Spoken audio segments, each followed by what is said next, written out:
കരുതലിന്റെ സ്നേഹസ്പർശം AKG memorial cooperative hospital, Kannur. Mattannur Naduvanad വാഹനാപകടത്തിൽ 2 വിദ്യാർത്ഥികൾ ഉൾപ്പെടെ 3 പേർക്ക് പരിക്കേറ്റു.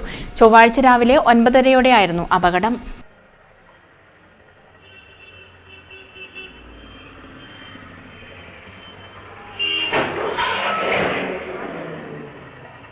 നടുവനാട് തലച്ചങ്ങാട്ടെ റിജിഷ, മക്കളായ ഇലാന, സൂര്യ എന്നിവർക്കാണ് പരിക്കേറ്റത്. ഇലാനയെ കണ്ണൂർ മിംസ് ആശുപത്രിയിലും മറ്റു 2 പേരെ കണ്ണൂർ AKG ആശുപത്രിയിലും പ്രവേശിപ്പിച്ചു. നടുവനാട് LP സ്കൂളിൽ പഠിക്കുന്ന മക്കളെ സ്കൂട്ടിയിൽ കൊണ്ടുവിടാൻ പോകുന്നതിനിടെയായിരുന്നു അപകടം. നടുവനാട് ഭാഗത്തു നിന്നും വന്ന ഓട്ടോറിക്ഷ മറ്റൊരു റോഡിലേക്ക് കയറുന്നതിനിടെ ഓട്ടോയിൽ തട്ടി സ്കൂട്ടി മറിയുകയായിരുന്നു. പരിക്കേറ്റവരെ നാട്ടുകാരാണ് ആശുപത്രിയിൽ എത്തിച്ചത്. News bureau, Mattannur.